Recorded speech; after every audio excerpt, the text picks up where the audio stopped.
नमस्कार, आप देख रहे हैं प्रदेश का सबसे भरोसेमंद news channel India news Rajasthan. आपके साथ मैं हूं सौरभ त्रिपाठी।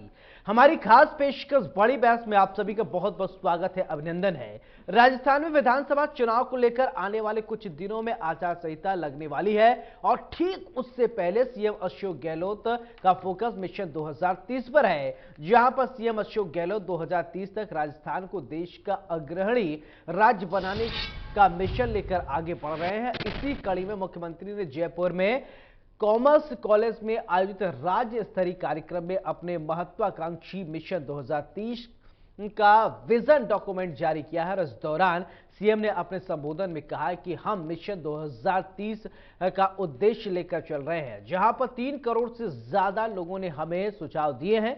बता दें कि सीएम अशोक गहलोत ने राजस्थान के मिशन 2030 के लिए 3.5 करोड़ से ज्यादा सुझाव उन्हें आए हैं, जहां पर मिशन 2030 के तहत सरकार की ओर से 9 लेयर्स में सुझाव मांगे गए हैं। वहीं अब मुख्यमंत्री अशोक गहलोत ने विधानसभा चुनाव की आदर्श चुनाव आचार संहिता लगने से पहले अपना विजन जनता के सामने पेश किया है। विजन डॉक्यूमेंट जारी करते हुए सीएम अशोक गहलोत ने कहा कि प्रदेश में आज कांग्रेस सरकार को लेकर पॉजिटिव माहौल बना हुआ है और कोरोना में हमारी सरकार ने शानदार प्रबंधन किए थे।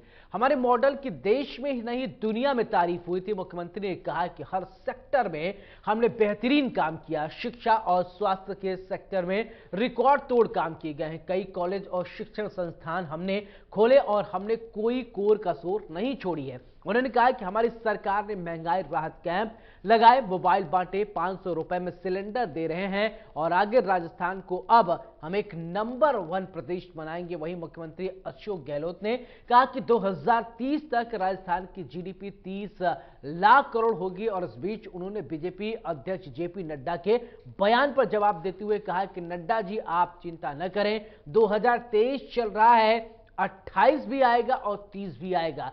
जनता माई बाप है। गौरतलब है कि सीएम अशोक गहलोत ने मिशन 2030 के लिए जनता से सुझाव लेने के लिए अभियान चलाने के साथ ही इसका खूब प्रचार प्रसार भी किया था। गहलोत ने हर वर्ग के लिए सभाएं की।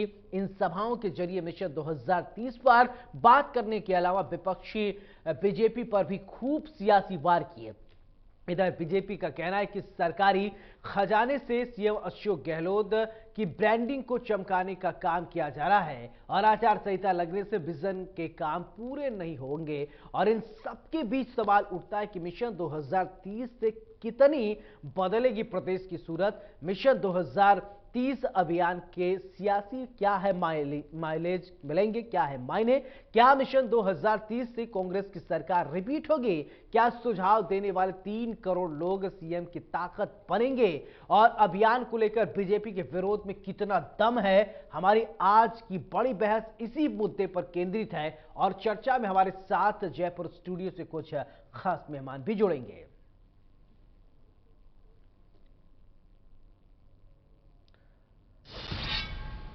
आज की बड़ी बहस के चर्चा की शुरुआत का सिलसिला शुरू करें उससे पहले आपको मुख्यमंत्री अशोक गहलोत ने क्या कुछ आज कहा है उसे सुनवाते हैं।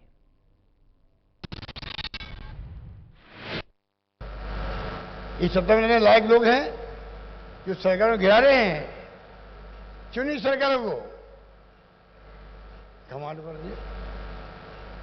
महाराष्ट्र में, कर्नाटका में, मध्य प्रदेश में ये चुनाव के मायने क्या है?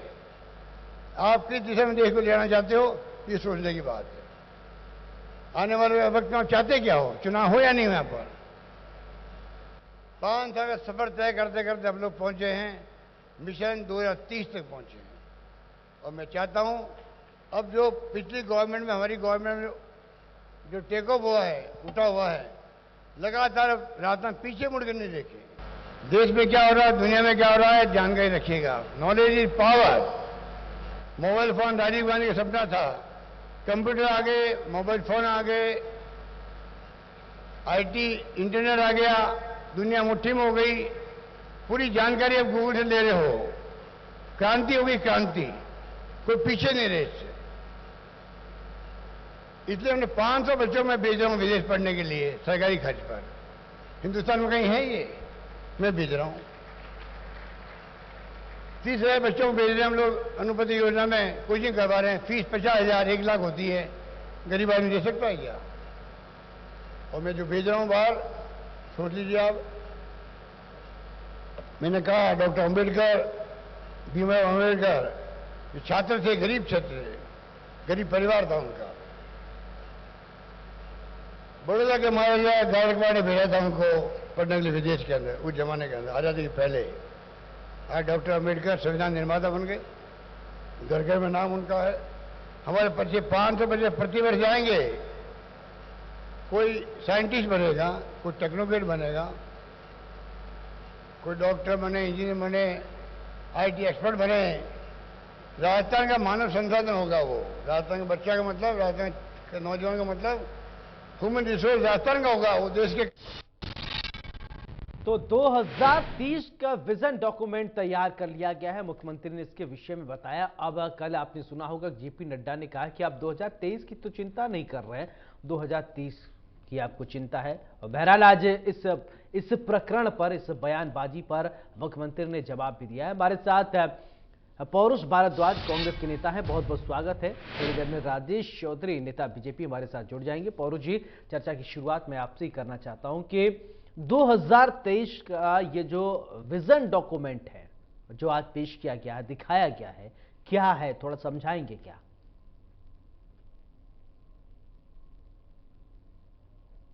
सरकार की जो जन कल्याणकारी नीतियां, जो जिनकी शुरुआत तो खैर बहुत पहले से हो गई थी, जब आजादी के बाद जब हमारी पहली सरकार हमारी बनी और लंबे समय तक हमारी सरकार रही, तो समस्याओं के अध्ययन और समस्याओं के निदान को करते करते जब हमारी गहलोत साहब की जो पहली सरकार थी, उसमें आपने देखा कि हमने अकाल का सुप्रबंधन किया, हमने फ्री की दवाइयां शुरू करी। फिर जब हमारा सेकंड फेज आया, तब हमने सेकंड वाली सरकार आई हमारी गहलोत साहब की, तो उस समय हमने ना सिर्फ इंसानों की बल्कि हमने पशुओं की भी दवाइयां फ्री करी और हमने बहुत सारी अनेकों योजनाएं ऐसी शुरू की जो जन सरोकार से जुड़ी हुई थी। और इस बार आपने देखा कि हमारे द्वारा जो अभी महंगाई राहत शिविर लगाए गए और जो भारतीय जनता पार्टी हमारे पे आरोप लगा रही थी कि भाई आपने अभी शुरू करा, इन सभी योजनाओं की, तमाम योजनाओं की शुरुआत हमने पहले वर्ष से शुरू कर दी, जिसमें 50 यूनिट बिजली फ्री देने से लेकर के हमने बिजली के क्षेत्र में शुरुआत करी। और ना कोरोना का जो प्रबंधन वाली बात रही, चिकित्सा के क्षेत्र में जो बात रही, वो आपने देखा राज्य के जो विद्यालय थे उनको महात्मा गांधी विद्यालयों में, इंग्लिश मीडियम के विद्यालयों में, उनमें हमने कन्वर्ट किया, अच्छे शिक्षक लगाए, इंफ्रास्ट्रक्चर हमने डेवलप किया। और उसी का परिणाम था कि प्रधानमंत्री जी द्वारा चलाई जाने वाली एक पीएम श्री योजना होती है, जिसमें देश के अच्छे विद्यालयों का चयन होता है। उसमें राजस्थान से लगभग 17,000 विद्यालय चयनित हुए, 17,000 विद्यालय नामांकित हुए और 402 विद्यालयों का उसमें चयन हुआ। तो देखिए, हमारे द्वारा जो सारी योजनाओं को एक मूल स्वरूप लेकर के जो हमने उसका एक हम निष्कर्ष करना कहते हैं, कंक्लूड करना कहते हैं, तो हमने उन सभी योजनाओं को भी हमने इसमें शामिल किया। फिर हमने जनता से सुझाव मांगा कि भाई आप 2030 तक राजस्थान को कैसा देखना चाहते हैं। देखिए, मैं आपसे इस बात को एक और कहना चाहूंगा कि कल आपने देखा कि चुनाव आयोग ने राजस्थान की जो नई वोटर लिस्ट है, जो नई मतदाता सूची है, उसका प्रकाशन किया है 1 अक्टूबर को। कल परसों जो 1 अक्टूबर थी, 2 दिन पहले, तब उसका नई मतदाता सूची प्रकाशित हुई है, जिसमें चुनाव आयोग के रिकॉर्ड के अनुसार हमारे राजस्थान में 5 करोड़ 26 लाख मतदाता कुल मिलाकर के इस समय हैं। तो मैं आपसे कहना चाहूंगा कि देखिए, 5 करोड़ 26 लाख मतदाताओं में से 3 करोड़ मतदाताओं के हमें सुझाव प्राप्त हुए। आप इस बात को समझिए कि जनता हमारी पिछली जो योजनाएं जो जिनकी हमने शुरुआत कर दी थी और जो वर्तमान में जारी है, तो जनता की हमारे अपेक्षाएं हैं। जनता चाह रही है कि साहब आप जो पिछली आपने सरकार से जो योजनाएं शुरू करी, उसके बाद आपने दूसरी सरकार में उसमें बढ़ोतरी करी और तीसरी सरकार की शुरुआत में आपने उसमें और बढ़ोतरी करी और महंगाई राहत शिविर के रूप में आप हमें यहां तक लेकर के आए। जो एक विकास के जो निरंतर एक सतत प्रक्रिया है, उसको जनता ने समर्थन दिया और जनता ने 3 करोड़ लोगों ने उसमें सुझाव आगे बढ़ करके दिए, जो कि विभिन्न क्षेत्रों से जुड़े हुए थे, जो खास करके शिक्षा के क्षेत्र से, स्वास्थ्य के क्षेत्र से और रोजगार के क्षेत्र पे फोकस जो है वो जनता का था इन मुद्दों पे। और हमने उन सभी मुद्दों का समाधान निकालने की कोशिश की है और उन जो जनता की मांगे हैं या फिर जो हमारे पिछले अनुभव हैं और जो तमाम जो अलग अलग क्षेत्रों के विशेषज्ञ हैं उनसे प्राप्त जो सुझाव हैं, उन सबको हम उनका प्रबंधन कैसे करेंगे, चाहे वो प्रशासनिक प्रबंधन हो या चाहे वो वित्तीय प्रबंधन हो, उन सब तमाम तरह की बातों को समावेश करते हुए आज हमने विजन 2030 का डॉक्यूमेंट जारी किया है। चलिए, ठीक है, अच्छी बात है। पौरुष जी, एक सवाल मेरा आपसे ये कि ठीक है, आपने विजन 2030 का डॉक्यूमेंट पेश किया है, तो 2023 की क्या आपको चिंता नहीं है? क्या इसके विषय में आप आश्वस्त हैं?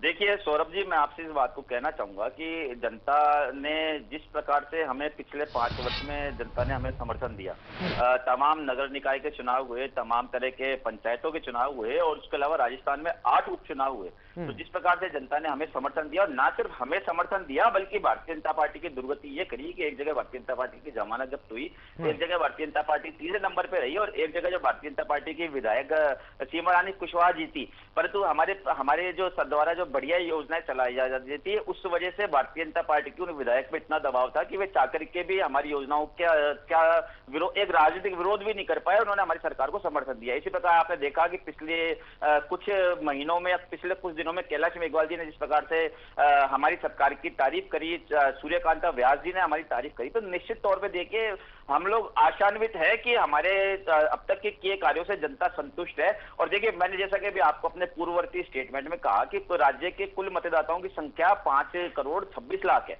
उसमें से यदि 3 करोड़ लोग हमें आगे बढ़ करके सुझाव दे रहे हैं, तो जो कि 50% से भी कहीं ज्यादा है, तो निश्चित तौर पे हम ये मान के चल रहे हैं कि जनता हमें 2023 तो जिताने के लिए जा ही रही है। परंतु जनता हमारे जो राजस्थान की विकास यात्रा का क्रम हमने शुरू किया, जो माननीय यशस्वी मुख्यमंत्री अशोक गहलोत जी ने एक आम आदमी की जीवनचर्या में बदलाव किया, चाहे वो शिक्षा का क्षेत्र हो या चिकित्सा का क्षेत्र हो या फिर बेसिक इंफ्रास्ट्रक्चर का क्षेत्र हो या अन्य किसी प्रकार का क्षेत्र हो, जो जिससे जनता सीधा कनेक्ट होती है, तो उस पर हमें जनता का समर्थन मिल रहा है। तो इसलिए हमने जनता के सुझाव मांगे और जनता ने हमें सुझाव दिए। जनता के सुझावों को कंक्लूड करते हुए और उनपे वित्तीय और उनका प्रशासनिक प्रबंधन के ऊपर भी एक्सपर्ट से सुझाव लेकर के हमने ये जो है आज विजन डॉक्यूमेंट जारी किया, जो 11 बिंदुओं में है। तो मैं ये चीज कहना चाहूंगा आपसे। पौरुष जी, एक सवाल और कि कई सारी चीजें हैं जो आप लोग बहुत सस्ती करते जा रहे हैं, जैसे गैस सिलेंडर है, काफी आपने कम किया है, और चीजें अन्य राज्यों से आपने कम किया है। तो ये जो आप कम कर रहे हैं और ये इसके इतने पैसे कहां से आएंगे, इसका भरपाई कैसे किया जाएगा, उसके लिए क्या आप लोगों का रोड मैप है, क्या विजन है, ये भी थोड़ा क्लियर कीजिए। देखिए सौरभ जी, मैं आपसे इस बात को कहना चाहूंगा कि हमारे देश का दुर्भाग्य है कि जब कोई योजना एक आम जन तक पहुंचती है, गरीब तक पहुंचती है, तो विपक्षी दल उसको कोई फ्रीबीज कहता है, कोई उसको रेवड़िया बांटना कहता है, जबकि यही दल जो इस तरह की योजनाओं का विरोध करते हैं और ये लोग कहीं चुनाव लड़ने के लिए जाते हैं, जैसा कि आपने पिछले कर्नाटक के चुनाव में देखा, तो यही लोग वहां पर इस तरह की घोषणाएं करते हैं, परंतु जनता इन पर विश्वास नहीं करती, इनको खारिज कर देती है।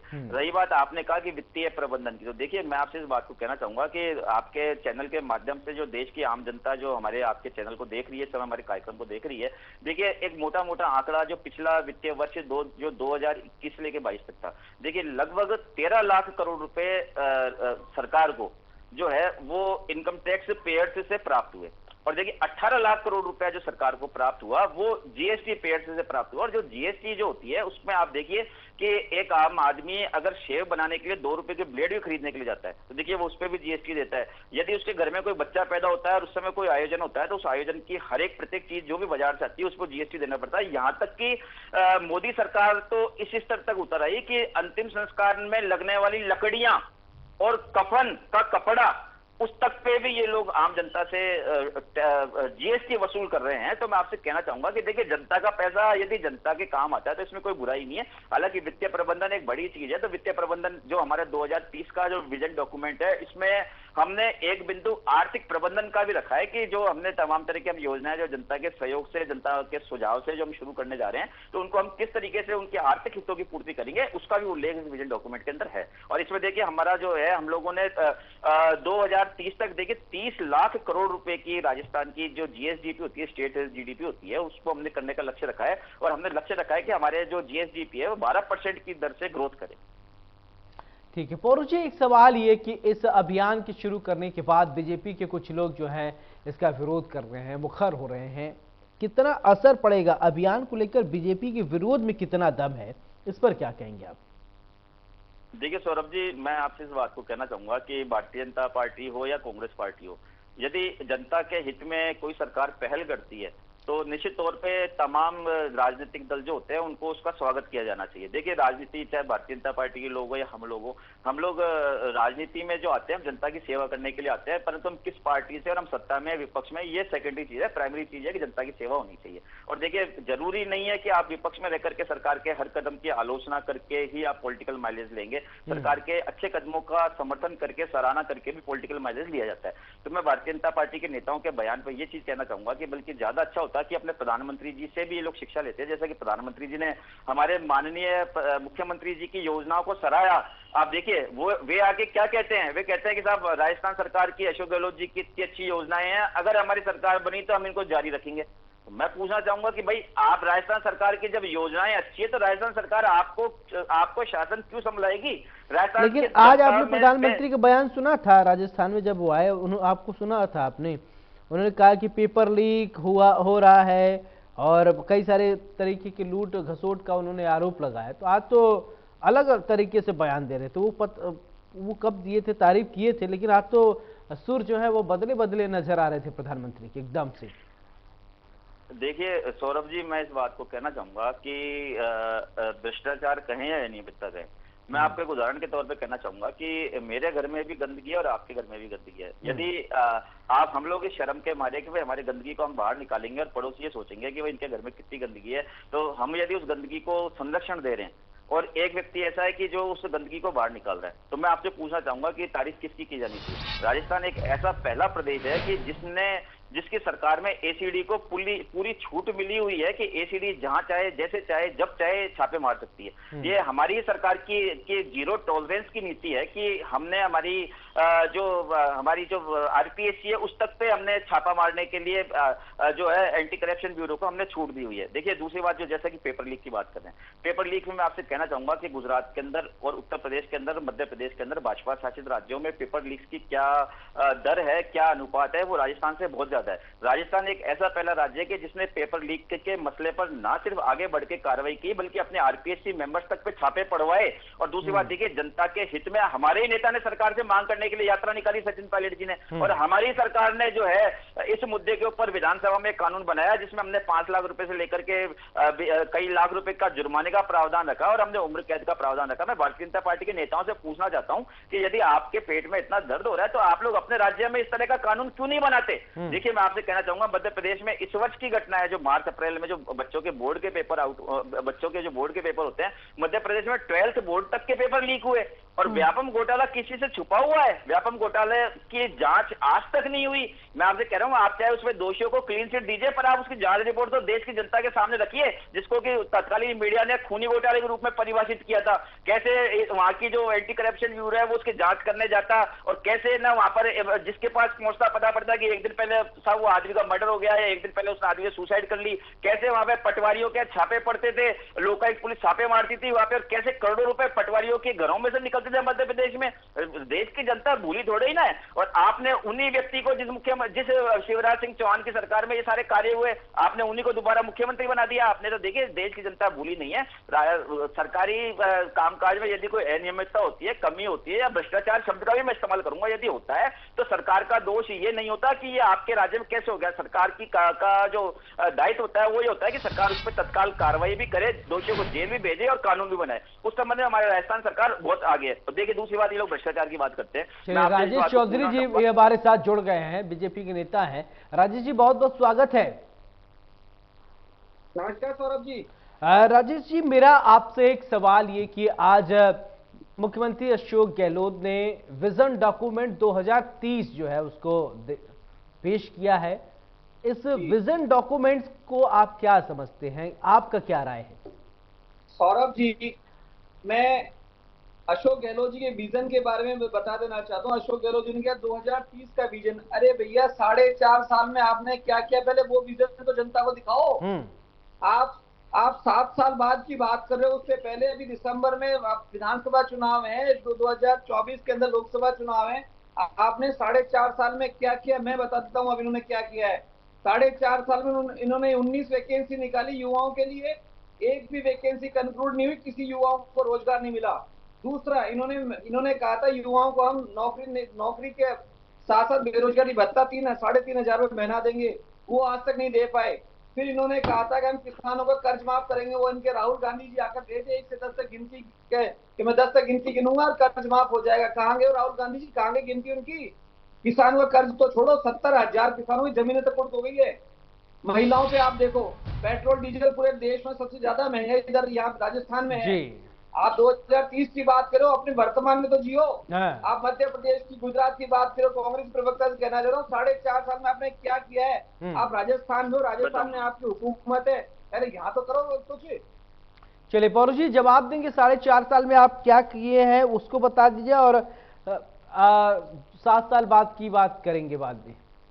देखिए, भारतीय जनता पार्टी के प्रवक्ता जो हैं, इनको ये राज्य में राजनीति कर रहे हैं, और जो देश का राज्य का ही नहीं बल्कि देश का एक आम नागरिक इस बात को जानता है कि राजस्थान सरकार ने क्या किया, और अगर इनको उस चीज की जानकारी नहीं है तो ये बड़ा एक, हाँ मैं बता रहा हूँ, बीच में मत बोलिए आप, मैं बता रहा हूँ, है ना। देखिए, राजस्थान के अंदर आप बात करें रोजगार के क्षेत्र में, तो मैं आपसे इस बात को कहना चाहूंगा कि 1,65,000 नौकरियां हमारे द्वारा दी गई, और 1 लाख नौकरियां प्रक्रियाधीन है। दूसरी बात देखिए, हमने तमाम तरह के जॉब फेयर्स आयोजित करने वाली हमारी राजस्थान सरकार है, जिसने कि 100 से ऊपर जॉब फेयर आयोजित किए, और उनमें 8 लाख जो है वो निजी नौकरियों का रजिस्ट्रेशन हुआ। देखिए, हमारी जो कौशल कला विकास बोर्ड है, उसमें हमने उसके माध्यम से हमने एक जो हॉस्टल टाइप का होता है वो हमने खोले जगह जगह कि जिसमें बच्चों को वहां उनका रहना खाना मुफ्त हुआ, और उनको वहां पे जो कौशल विकास के जैसे बढ़ईगिरी हो गई, कंप्यूटर से संबंधित कंप्यूटर हार्डवेयर की ट्रेनिंग हुई, कंप्यूटर सॉफ्टवेयर की ट्रेनिंग हुई, जैसे बाल काटने वाली चीज हो गई, या अन्य जो तमाम क्षेत्र के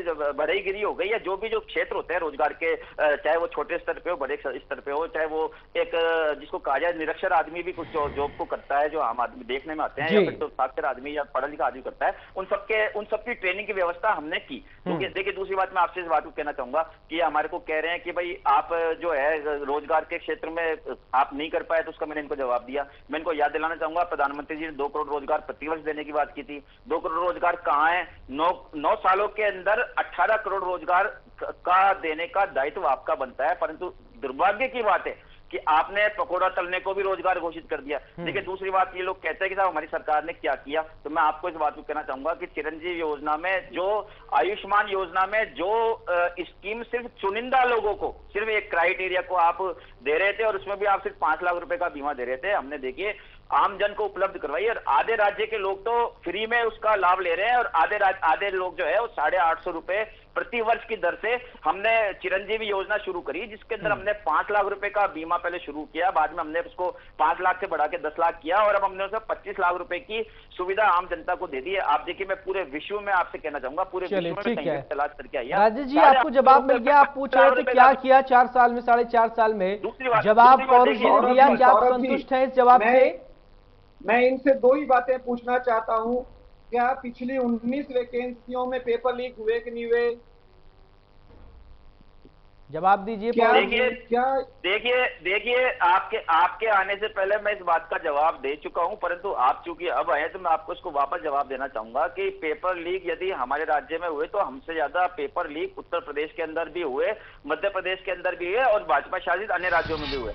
आप ही के शासन का मैंने अभी आपसे पहले बताया, लेकिन आप चूंकि अब आए, मैं आपको दोबारा कहना चाहूंगा। देखिए, इसी वर्ष में आपके मध्य प्रदेश में, देखिए बीच में मत बोलिए, इसी वर्ष मध्य प्रदेश में बोर्ड के पेपर लीक हुए, और व्यापम घोटाला, जो आर्थिक घोटाला नहीं था बल्कि खूनी घोटाले का जिसने रूप ले लिया था, आपकी सरकार ने क्या कार्रवाई की मैं आपसे पूछना चाहूंगा। तमाम महीनों तक, तमाम सालों तक देश की मीडिया ने दिखाया वो खूनी घोटाला, और उसके परिणाम स्वरूप आपकी सरकार गई वहां से, और आपने हमारी जो सरकार थी उसको आपने अलोकतांत्रिक तरीके से हमारी सरकार को गिराई, और आपने जनता को वापस ला करके उन्हीं शिवराज जी को मुख्यमंत्री बना के बैठा दिया। और आज उसका परिणाम है कि भारतीय जनता पार्टी को सर्वे में दिख रहा है कि भारतीय जनता पार्टी मध्य प्रदेश में, राजस्थान में तो हार नहीं जा रही है, छत्तीसगढ़ में तो हार नहीं जा रही है, परंतु आपकी सबसे बुरी हार मध्य प्रदेश में होने वाली है। और आप बात करते हैं हमारे यहाँ पे पेपर लीक की, तो मैं आपको जानकारी देना चाहूंगा कि हमारे यहाँ पे पेपर लीक अगर होते हैं तो हमारी सरकार कार्रवाई भी करती है। हमारी सरकार की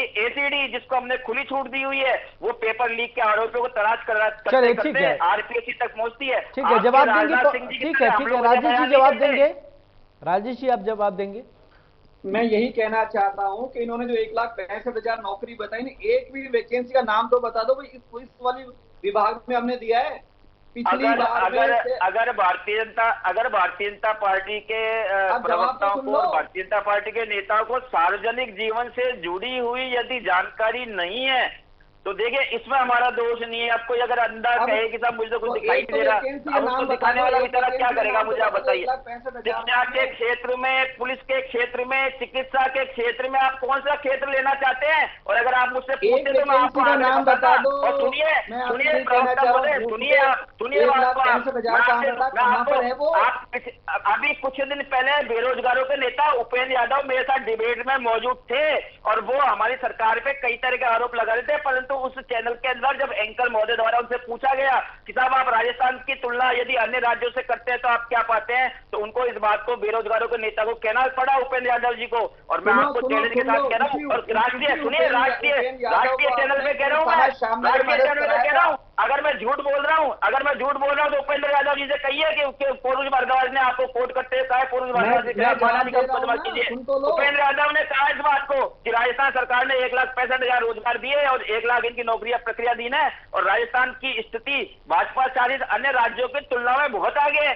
चलिए ठीक है, बहुत आगे। आप लोग तो पकौड़ा तलने का रोजगार बता रहे हैं। नाली यादव की बात, गंदी नाली के ऊपर भगोने को उल्टा रख के उसमें गैस का पाइप लगा के उसमें गैस निकालने को आप लोग रोजगार बता रहे हैं। आप बताइए, आपके प्रवक्ताओं की, आपके नेताओं की स्टडी नहीं होती और आप लोग हम पे आरोप लगाते हैं। दूसरी बात मैं आपसे कहना चाहूंगा, किसान खर्च वाली बात आप लोग। चलिए ठीक है पौरुष जी, आपकी बात है, राजेश जी जवाब दीजिए। सौरभ जी किसान कर्ज की लोग बार बार बात करते हैं। एक बार इनको चुप करो, मैं जवाब देता हूँ। हाँ ठीक है, सुन लीजिए पौरुष जी, आप इनको मौका दीजिए, राजेश जी को मौका दीजिए बोलने को। ठीक है, बोलिए। कांग्रेसी प्रवक्ता ने यह कहा कि उपेंद्र यादव जी ने कहा 1,65,000 नौकरी थी, इनके पास तो नहीं, उन्होंने नहीं, मैंने ये नहीं कहा, मैं उन्होंने स्वीकार किया, उन्होंने स्वीकार किया। नहीं ठीक है पौरुष जी, सुन लीजिए, देखिए आपने अपनी बात रख दी। चलिए हम ठीक है जल्दी आप, ठीक है बोलिए राजेश जी, दिलाने की बात कर रहे थे। बोलिए राजेश जी। उपेंद्र यादव को इसी कांग्रेस सरकार ने बेरोजगारी के नाम पे आंदोलन करने पर पुलिस थाना श्यामनगर में गिरफ्तार किया था और उसकी आवाज को आज तक दबा दिया। दूसरी अपन बात करें, क्या ये राहुल गांधी जी 1 से 10 तक गिनती कहकर नहीं कहते किसानों का कर्ज माफ करेंगे? क्या कर्ज माफ किया? क्या 70 लाख इस राजस्थान के युवा बेरोजगार घूम रहे हैं 4.5 साल से। तीसरी बात मैं कहना चाहता हूँ, इनके हर एक मंत्री एक दूसरे पे एलिगेशन लगा रहा भ्रष्टाचार के। राजेंद्र गुड़ा जी भरी विधानसभा में लाल डायरी पेश कर रहे थे सारे कांग्रेसी विधायकों ने, क्योंकि वो भ्रष्टाचार में पूरा राजस्थान की कांग्रेस सरकार डूब रही थी, इसलिए उस डायरी को छीन ली। महिलाओं के देख लो, महिलाओं में रोजाना बलात्कार हो रहे हैं, बच्चों के संग रेप हो रहा है, लॉ एंड ऑर्डर बिल्कुल खत्म हुआ है। इसके पीछे बता दूं, इनके जो BL सोनी जी ने भी कहा था कि बहुत सारे बड़े बड़े मगरमच्छ थे जिनको हम पकड़ सकते थे पर नहीं पकड़ पाए। इनके अशोक चांद्रा मंत्री जो बेचारे ट्रांसफार्मर लगाने के लिए अपनी सरकार के खिलाफ तहसील में बैठ जाता है। चलिए ठीक है राजेश जी, हम बात कर रहे हैं कांग्रेस के विजन 2030 पर। आप अपने विजन की बात करिए। ठीक है, कांग्रेस ने तो अपना विजन रख दिया है कि ठीक है, हम साहब हमारा विजन डॉक्यूमेंट भी आज पेश हो गया मुख्यमंत्री ने। राजेश जी को बीजेपी के विजन क्या है? बात करना चाहता हूँ। भारतीय जनता पार्टी ने, जैसे आपने देखा होगा, हमारी भारतीय जनता पार्टी के राष्ट्रीय अध्यक्ष श्री JP नड्डा जी कल जयपुर आए थे और उन्होंने यहाँ से 51 रथ पूरे राजस्थान की 200 विधानसभाओं में भेजे हैं, केवल ये पता करने के लिए कि लोगों की आम समस्या क्या है, लोग नेताओं से क्या अपेक्षा करते हैं, पार्टी से क्या अपेक्षा करते हैं। हमने 51 रथों के साथ साथ एक सुझाव पेटिका भी भेजी है ताकि हम हमारा संकल्प पत्र तैयार कर सके। हम जनता के बीच में जा रहे हैं, जनता के नब्ज टटोले, जनता की जो समस्या है, जो कांग्रेस ने भ्रष्टाचार किया है उसको उजागर करने के लिए और एक सुशासन स्थापित करने के लिए हम हमारे राष्ट्रीय अध्यक्ष JP नड्डा जी ने रथ जारी किए हैं। हम जा रहे हैं। राजेश जी, इतना तो आपको भी अंदाजा होगा, जब आप सत्ता में थे कांग्रेस से पहले, जब वसुंधरा राजे CM थी, तो क्यों जनता ने आपको नकार दिया? इतना तो आप लोगों को भी अंदाजा होगा और फिर से आप सर्वे आप करा रहे हैं। अब सुन लीजिए, पिछली बार भारतीय जनता पार्टी की 76 सीटें थी, कांग्रेस की 100 थी। बहुमत पिछले बार भी नहीं था कांग्रेस का। उससे पहले आप देखोगे भारतीय जनता पार्टी के पास वसुंधरा राजे की सरकार जब थी 162 सीटें भाजपा ने जीती थी। उससे दूसरी बार, इससे पिछली बार जब अशोक गहलोत जी जब बने थे तब भी इनकी फुल फ्लैश मेजोरिटी नहीं आई थी।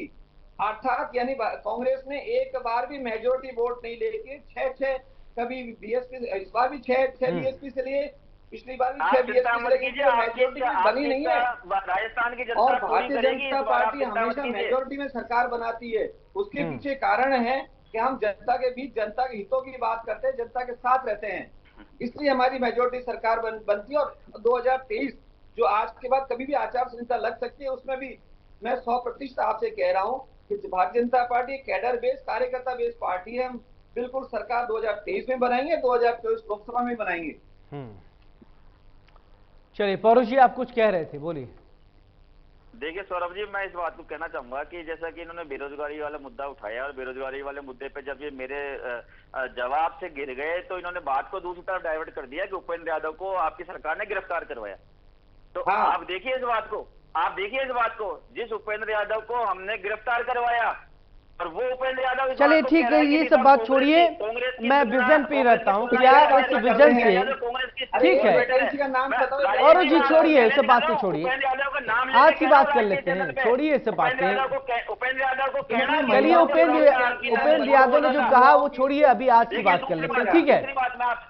अभी आज की बात करिए ना पौरुष जी, विजन की बात कीजिए। विजन रखे हैं, 7 साल पहले की विजन रखे हैं, तो आज की बात करते हैं, विजन की बात कर लेते हैं। तो उपेंद्र यादव ने क्या कहा, जब वो जिस दिन कहा होगा उस दिन डिबेट हुआ होगा। चलिए आपसे मैं ये जानना चाहता हूं कि क्या इस 2030 की विजन पेश करने से आपको सरकार रिपीट करने का मौका मिलेगा अभी? देखिए सौरभ जी, मैं आपसे इस बात को कहना चाहूंगा कि सरकार रिपीट कराने के लिए तो जो हमारी अब तक की जन कल्याणकारी योजना है जो अभी फिलहाल संचालित है वही हमें काफी है। और दूसरी बात देखिए, जैसा कि मैंने आपसे पहले अभी कहा कि देश के मतदाताओं की जो संख्या है वो देश के राजस्थान राज्य के जो मतदाताओं की संख्या है वो 5 करोड़ और 26 लाख है। उसमें से 3 करोड़ लोग जो है वो आगे बढ़ करके हमें सुझाव देते हैं कि साहब आपकी सरकार जब आप रिपीट करने के लिए जा रहे हैं तो हम लोग ये चाहते हैं कि राजस्थान राज्य के अंदर रोजगार के क्षेत्र में, कृषि के क्षेत्र में, चिकित्सा के क्षेत्र में, स्वास्थ्य के क्षेत्र में व अन्य जो भी क्षेत्र जो होते हैं जो जनता जिनसे प्रभावित होती है उन सब क्षेत्रों में हम आपसे अपेक्षा करते हैं कि आप लोग इस तरह की व्यवस्था कीजिए ताकि हम लोगों का जीवन और भी ज्यादा सरल और सुगम हो सके। तो मैं आपसे इस बात को कहना चाहूंगा कि क्या 3 करोड़ लोगों के द्वारा सुझाव देना जो राज्य की जनता का 50 से ज्यादा % है, तो क्या ये नहीं माना जाना चाहिए कि जनता इस बात को मानती है कि हमारी 3 करोड़ लोगों ने जो सुझाव दिया वो आपके साथ हैं? बहुत सुझाव तो ऐसे चलते फिरते भी लोग दे देते हैं कभी कभी, ठीक है। देखिए सौरभ जी, आपकी बात का जवाब देना चाहूंगा कि ये कह रहे हैं कि साहब हमारे नड्डा जी ने कल इतने रथ रवाना करे और हमसे जनता से सुझाव मांग रहे हैं। मैं आपको ध्यान दिलाना चाहूंगा कि इन्होंने हमारी सरकार के खिलाफ जन आक्रोश यात्रा निकाली थी, उसमें भी उन्होंने इस तरह की एक पेटी लेके चले थे। इन्होंने जनता से कहा कि साहब आप इसमें सुझाव डालिए।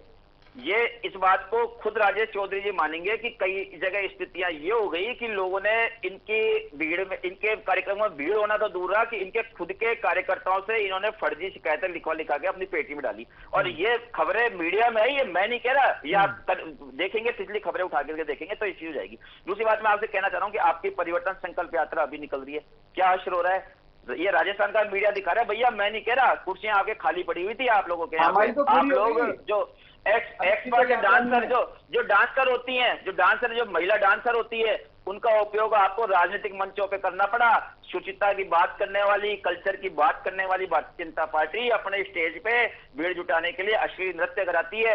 ये आप लोगों की स्थिति हो गई राजस्थान में। और मैं आपसे एक बात और कहना चाहूंगा कि आप जितना प्रधानमंत्री जी को बुलाएंगे, जितना आप नड्डा जी को बुलाएंगे, जितना आप अमित शाह जी को बुलाएंगे, तो आप राजस्थान के गौरव पे चोट कर रहे हैं। राजस्थान के नेताओं को तो आप हाथ जोड़ने के लिए, एयरपोर्ट पे हाथ जोड़ने के लिए खड़ा रखते हैं और मंच पर आकर के राजस्थान के यशस्वी मुख्यमंत्री जिन्होंने कि राजस्थान की जनता का जीवन बदल दिया, जनता का जीवन सुगम कर दिया, जो गैस सिलेंडर हम 400 रुपए का यूपीए 2 के समय छोड़ के गए और उसको आप लोगों ने 1150 रुपए पहुंचा दिया। और उसको जब हमारे अशोक गहलोत राजेश जी, ठीक है, ओके ठीक है राजेश जी, आप कुछ कहना चाहते हैं, लेकिन उससे पहले आप अपनी बात रखें। एक सवाल, मुख्यमंत्री अशोक गहलोत ने आज कहा कि हम वादा करके निभाने वाले लोग हैं, इसका भी जवाब दीजिएगा और जो आप बोलना चाह रहे थे वो भी बोल लीजिए। सचिन पायलट जी इसी बात से तो दुखी है वो। कोई कहते वादा तो ये किया था कि सरकार की मेहनत मैं करूंगा, मुख्यमंत्री मैं बनूंगा, अशोक गहलोत जी बनेंगे। भैया हमारी तरफ देख के आप लोग बर्बाद हो गए। अब जवाब हो गए। नहीं पौरुष जी सुनिए, देखिए आप जब बोल रहे हैं तो उन्होंने सुना, धैर्य से सुनिए। देखिए पौरुष जी धैर्य से सुनिए, आपने जब बोला तो राजेश जी ने सुना, तो ये बनता है कि जब ये बोले तो आप भी सुने, ताकि एक दूसरे, अगर जब आपको लगता है कि कुछ गलत बोल रहे हैं तो आप हैंड रेस्ट कीजिएगा, मैं आपको मौका दूंगा, पहले इनको बोलने दीजिए। मैं सौरभ जी से दो बातें पूछना चाहता हूँ। मीडिया को बहुत सपोर्ट करते हैं, मैं ये कहना चाहता हूँ दो चीजें। राहुल गांधी जी अभी कहकर गए थे कि राजस्थान में कंटेस्ट है, क्या वो सही कहकर गए थे क्या? नंबर दो, इसी मीडिया ने सभी अखबारों में ये आई थी कि जब राहुल गांधी जी पूरे राजस्थान में, कांग्रेस की एक ही सभा हुई है अभी, उस मानसरोवर में जो सभा हुई, जब मल्लिकार्जुन खड़गे बोल रहे थे 70% कुर्सियां खाली थी। क्या ये दोनों बातें सही है गलत है, इनसे मैं पूछना चाहता हूँ, जवाब दीजिए। दोनों बातों में कहां तक सच्चाई है? देखिए बिल्कुल बिल्कुल, देखिए मैं आपसे इस बात को कहना चाहूंगा कि 70% कुर्सियां खाली है, आपको कहां दिख गई मुझे तो पता नहीं, और मैं आपको चुनौती देता हूँ बात की। सुनिए सुनिए, अरे सुनो भैया, सुनो भैया, सुनो बात को सुनो। आपकी खाली कुर्सियां मीडिया ने दिखाई, कांग्रेस प्रवक्ता ने नहीं दिखाई। और ये बात की हमारी सभा में कुर्सियां खाली रही, ये बात भाजपा के प्रवक्ता बोल रहे हैं, मीडिया ने नहीं दिखाई। वहां पे कितना हुजूम था वो आपको पता नहीं है। और दूसरी बात देखिए, आप राहुल गांधी जी की बात के लिए कह रहे हैं, तो मैं आपसे कहना चाहूंगा कि राहुल गांधी जी की बात का कहने का अर्थ ये था कि मध्य प्रदेश में और छत्तीसगढ़ में तो कांग्रेस चुनाव नहीं लड़ रही, वहां पे जनता चुनाव लड़ रही है। भारतीय राजस्थान की बात तो कांग्रेस को कह रही है, और राजस्थान में कांग्रेस आपका मुकाबला कर रही है। उनका कहने का मतलब ये था कि राजस्थान के अंदर हम लोग लड़ रहे हैं भारतीय जनता पार्टी से, और मध्य प्रदेश में तो जनता लड़ रही है। जनता निश्चित, जनता बैठी है तैयार आप लोगों को सबक सिखाने के लिए कि जिस व्यक्ति पे इतने बड़े बड़े घोटाले के आरोप थे, आपने जनता की चुनी हुई सरकार को वहां पे अपदस्थ कर दिया। राजस्थान में आपने कोशिश की, तो आप इस बात को छोड़ दीजिए। और मैं दूसरी बात, मैं आपसे इस बात को कहना चाह रहा हूं कि आप लोगों ने सचिन पायलट की बात कही है, आपने अभी सचिन पायलट जी के बारे में मैं आप लोगों के प्रवक्ताओं से शुरू से कहता आता हूं कि हमारी पार्टी का इंटरनल सिस्टम डेमोक्रेटिक है। हम लोग एक दूसरे की कमियां निकालते हैं ताकि हम जनता के सामने बेहतर होकर के चुनाव के समय जा सके। हमारे टकरों में मत उलझिए। आपके प्रवक्ताओं से मैंने बार बार कहा कि आप लोग हमारे इंटरनल सिस्टम पे देखते देखते अपनी पार्टी को मत भूलिए। आपकी पार्टी के टुकड़े होने जा रहे हैं। आपकी पार्टी में पहले वसुंधरा जी वर्सेज मोदी जी थे, को लेकर के बैठे रहे, आप पायलट साहब को लेकर बैठे रहे, और आपके यहाँ पे 8 मुख्यमंत्री पद के दावेदार तैयार हो गए। स्थितियां ये हो गई कि प्रधानमंत्री जी को जानते हैं, प्रधानमंत्री जी के मैं इसको आगे करूंगा तो बाकी 7 टांग खींचेंगे, इसको आगे करूंगा तो बाकी के 7 लोग टांग खींचेंगे, जिसे प्रधानमंत्री जी को आगे कहना पड़ता है। मैं आपको चैलेंज करता हूं इस बात को कि भारतीय जनता पार्टी के क्या आपके पास एक भी लोकल चेहरा नहीं है कि जो आपके चुनाव अभियान को लीड कर सके। देखिए हमारे यहाँ पे, देखिए हमारे यहाँ पे कितने बड़े हमारे। ठीक है राजेश जी, ये सही बात, सही क्वेश्चन रेज किया है पौरू जी ने। क्या वास्तव में प्रधानमंत्री नरेंद्र मोदी बार बार आ रहे हैं, क्या राजस्थान में आपके पास चेहरों की कमी है क्या? तो इस बार भी प्रधानमंत्री मोदी के चेहरे पर ही चुनाव लड़ेंगे आप लोग? देखिए, हम चुनाव लड़ेंगे कमल के फूल पे, ये मोदी जी भी कहकर गए हैं, और हम चुनाव लड़ेंगे जन समर्थन से, जन सेवक बन के। हमारी जनता पार्टी, भारतीय जनता पार्टी में कोई भी लीडर नहीं है, लीडर है हमारा कमल का फूल। भारतीय जनता पार्टी में कमल का फूल बहुत बड़ा चेहरा है। इसके विपरीत कांग्रेस में यदि आप देखें, आज अशोक गहलोत जी कह रहे हैं राजस्थान के नेताओं को तो आगे लाओ, कमल के फूल पे चुनाव लड़ो, राजस्थान के नेताओं को तो इलेक्शन में सिंबल पे तो सभी लड़ेंगे। ठीक, सही बात है राजेश जी, इस बात का जवाब दी, सिंबल पे तो सभी लड़ेंगे, कमल के फूल पे ही आप चुनाव लड़ेंगे, पंजा पे नहीं लड़ेंगे, तो ये तो बात जग जाहिर है। तो नेताओं को भी तो आगे करना चाहिए ना। देखिए सर, ऐसा नहीं है। भारतीय जनता पार्टी में जैसे सभी नेता कह रहे हैं, वसुंधरा राजे जी भी कह रही हैं, गजेंद्र जी भी कह रहे हैं, सभी कह रहे हैं, संसदीय बोर्ड ही तय करता है। हमारे यहाँ ऐसा नहीं। इनके यहाँ क्या होता है, इनके यहाँ तो सोनिया गांधी परिवार जो कहेगा वो मुख्यमंत्री बाद में आपके परिपाटी रही है। हमारे यहाँ तो फिर भी परिपाटी के चुने हुए विधायक तय करते हैं। आपके यहाँ पे परिपाटी रही है कि आप लोग पहले मुख्यमंत्री पद का भेद करते हैं। राजस्थान का इतिहास गवाह है इस बात का, राजस्थान का इतिहास गवाह है इस बात का। बोलने के लिए देखिए दूसरी बात मैं आपसे कहना चाहूंगा, बात करता हूँ, सुनिए आप पढ़ते हैं, अनर्गल बातें करते हैं, अनर्गल बहस करते हैं। ठीक है पौरू जी, बोलने दीजिए, मौका दीजिए बोलने का। आप ही लगातार बोलेंगे तो मामला नहीं बन पाएगा। ठीक है, बोलिए। बोलो सर, बोलो कांग्रेसी प्रवक्ता जी, फिर मैं जवाब। नहीं राजेश जी, आप बोलिए। अब आप पौरू जी को मैंने शांत कराया, अब आप बोलिए, आप कुछ कह रहे थे, अपनी बात रखिए। मैं यही कहना चाह रहा हूँ कि सर, भारतीय जनता पार्टी में हम कोई परिवारवाद नहीं है, हम पूरा भारतीय जनता पार्टी एक परिवार है। हमारी भारतीय जनता पार्टी में आप जब से पिछले 9 साल से जब भी नरेंद्र मोदी जी प्रधानमंत्री बने, आप देख लीजिए हमारी भारतीय जनता पार्टी में राजस्थान में जो भी कुछ हुआ, जितने भी हमारे आयोजन हुए, जितनी हमारी सभाएं, पूरी भारतीय जनता पार्टी के सारे नेता एक मंच पे खड़े दिखे। इसके विपरीत कांग्रेस में एक भी ऐसी सभा में इनसे पूछना चाहता हूं जिसमें बता दें अशोक गहलोत, सचिन पायलट, हरीश चौधरी, गोविंद डोटासरा, ये सब कहाँ हैं? एक मंच पे कभी नहीं खड़े हुए। दूसरी बात मैं कर रहा हूं, वर्तमान में जो 4.5 साल में कांग्रेस ने कुछ नहीं किया, अब चूंकि अगले इसी महीने आचार संहिता लगने वाली है, तो केवल जुमले, घोषणाएं करे। 4.5 साल में आपने ये सारी बातें क्यों नहीं लागू करी जो आप अब लागू करना चाह रहे हो? जनता सब समझती है कि ये चुनावी जुमले हैं, इन पे कोई विश्वास नहीं करता। निर्वाचन आयोग हो, चाहे पुलिस हो, चाहे सारी वैकेंसी हो, अखबार भी रोज कह रहा है कि ये जो घोषणाएं कर रहे हैं वो एमपी चुनाव के बाद में ही संभव है। जिन्होंने जितनी वैकेंसियां निकाली, युवाओं के लिए कोई नौकरियां निकाली नहीं, वो तो चलिए ठीक है, अभी हुई नहीं इन्होंने। चलिए आप दोनों को मैं थोड़ा वक्त बराबर दूंगा फाइनल कमेंट करने के लिए। आप पौरुष जी, मैं आपसे शुरुआत करता हूं, ये फाइनल कमेंट आपका है, विजन 2030 को लेकर आप बोलिए, और विजन 2023 की भी बात जनता के सामने थोड़ा क्लियर कर देंगे जल्दी से तो अच्छा होगा। देखिए सौरभ जी, मैं आपसे इस बात को कहना चाह रहा हूं कि विजन 2030 का मैंने जैसा कि आपको पहले बताया कि 2023 जी फाइनल कमेंट इसलिए कम शब्दों में होता है, कम शब्दों में ही क्लियर कीजिएगा। 2023 की संभावित सफलता को देखते हुए और राज्य का विकास करने के लिए, और अभी इन सब हमारी योजनाओं से उत्साहित होते हुए, जो उत्साह चाहे हमारी सरकार में हो चाहे आम जनता में हो, इसलिए 2030 का हमारे द्वारा विजन रखा गया, जिसको कि राज्य की 50% से ऊपर 5 करोड़ 26 लाख मतदाताओं में से 3 करोड़ मतदाताओं ने सुझाव दे करके हमारी सरकार के सामने न सिर्फ एक भविष्य की रूपरेखा रखी है, बल्कि हमें समर्थन दिया, नैतिक समर्थन दिया कि भाई हम आपके साथ हैं, आप राज्य का विकास कीजिए। मैं ये बात कहना चाहूंगा। चलिए ठीक है, राजेश जी आप अपना विजन क्लियर कीजिए। आशीष जी, मैं यही कहना चाहता हूँ, अगर अशोक गहलोत जी 2023 का विजन लाते तो कुछ समझ में आती। क्योंकि आप समर्थन करते हैं नहीं करते, पहले ये बताइए। आप ये बताइए समर्थन करते नहीं करते। मैं यही कहना चाहता हूँ, देखो जो विजन हमने 2030 दिया, क्या वो भारतीय जनता पार्टी सहमति दर्शाती है या उसका विरोध करती है? मर्यादा तो समझो। चलिए पौरुष जी, मैं थोड़ी देर और आपके पास आ जाऊंगा, लेकिन राजेश जी आप बोलिए, फिर मैं आपसे जवाब ले लूंगा। ठीक है, बोलिए। अरे इनको डिबेट की मर्यादा तो सिखाओ। जब ये बोल रहे थे मैं बिल्कुल चुप था, अब जब मैं बोल रहा सुनना चाहिए इनको। हाँ बिल्कुल, बोलिए।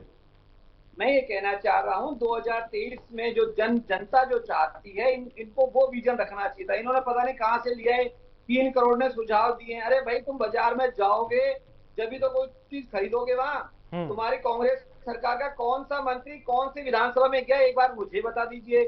केवल एक अशोक गहलोत जी घूम रहे हैं, उसके बाकी जितने विधायक जीत के आए 99, उनके लिए तो आधी ज्यादा विधानसभा में पोस्टर लगे, गुमशुदा की तलाश के पोस्टर लगे। विधायक गायब है हमारे क्षेत्र से, इसलिए गायब है कि ना तो उन्होंने 4.5 साल में जनता को सेवा करी है, ना कोई सड़क, नल, बिजली, पानी का कोई काम किया है। जबकि इसी राजस्थान को 3,50,000 करोड़ रुपए का योगदान केंद्र की सरकार द्वारा राजस्थान में दिया गया है। 38,000 करोड़ का जल जीवन मिशन के तहत दिया गया, परंतु ये उसका यूज नहीं कर पाए। ये केवल और केवल भ्रष्टाचार में लगे रहे, एक दूसरे की टांग खींचने में लगे रहे, एक दूसरे के भ्रष्टाचार उजागर करने में लगे रहे। इसलिए जनता पूरी तरह ऊब चुकी है, और ये भ्रष्टाचार युक्त सरकार, बिल्कुल जनता पूरी तरीके से उब चुकी है। अब आने वाले वक्त में ही पता चल पाएगा। पौरुष जी बहुत बहुत शुक्रिया आपका, राजेश जी आपका भी बहुत बहुत शुक्रिया बड़ी बहस में जुड़ने के लिए। ऐसे में मुख्यमंत्री अशोक गहलोत ने विजन 2030 को अब आज डॉक्यूमेंट को पेश किया है और जनता के सामने रखा है, लेकिन बीजेपी ने भी तंज कसा। बीजेपी ने कहा कि साहब अब 2023 की तो पहले बात कीजिए, 7 साल बाद में बात कीजिएगा। बहरहाल अब देखना ये होगा कि जैसे जैसे चुनाव आ रहे हैं और वैसे वैसे अलग अलग विजन आ रहे हैं, अब क्या विजन 2030 को जनता का कितना सपोर्ट, कितना स्नेह मिलता है, क्योंकि बिना जनता के कुछ भी लोकतंत्र में संभव नहीं होता है। और अब देखने वाली बात होगी कि 2023 में जनता किसके साथ जाती है, 2030 वाले विजन के साथ या 2023 में कुछ सत्ता परिवर्तित होने का खेल हो सकता है। इसके लिए आपको इंतजार करना पड़ेगा। बड़ी बहस में मेरे साथ फिलहाल इतने, नमस्कार।